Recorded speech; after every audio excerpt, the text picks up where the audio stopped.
So let's say that he did die on a Friday. What's good about it? How is it Good Friday? If Paul says in Romans chapter 5, he says, let's go to it. If Paul says in Romans chapter 5,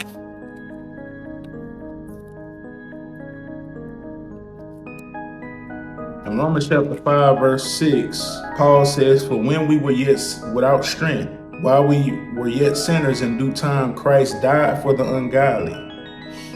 For scarcely for a righteous man will one die. Yet peradventure for a good man, some would even dare to die.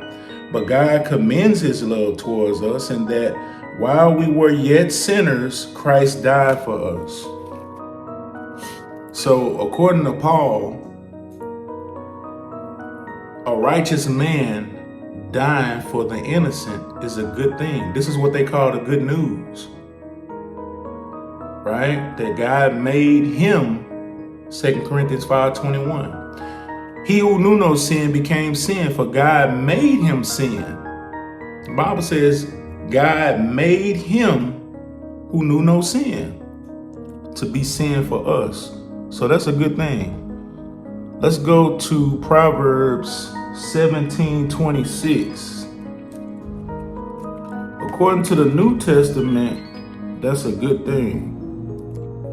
But according to the Tanakh, Proverbs 17:26. Let's see how good it is. Let's see how good this Friday is. Proverbs 17:26. Also to punish the innocent is not good. To punish the just is not good. Right? Nor to strike princes for equity.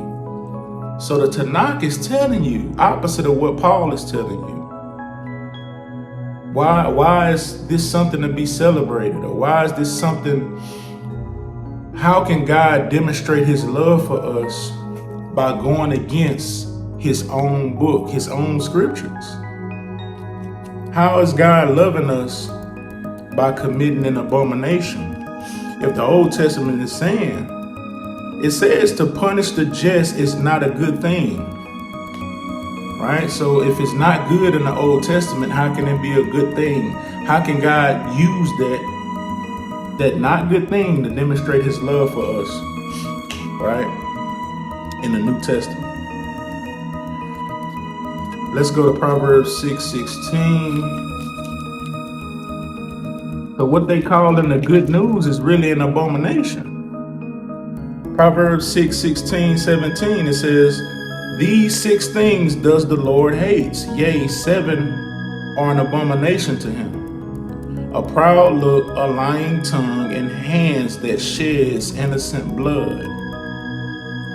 So to shed innocent blood is an abomination.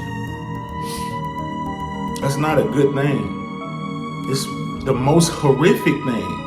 For God, if you say God sacrificed his own son, right? He played a part. He delivered his son over to be killed by a wicked man. So that will go against his own scriptures. Correct? Because Ezekiel 18 says that the soul that sins shall die. So if Jesus committed no sin, then he shouldn't have been dying. Right? If he committed no sin, the Bible says the soul that sins shall die. He will not punish the innocent for the guilty.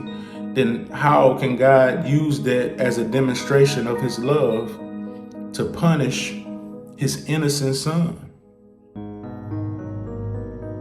If he said he wouldn't do that in the Old Testament. Right? Exodus 23:7. Go to Exodus 23:7.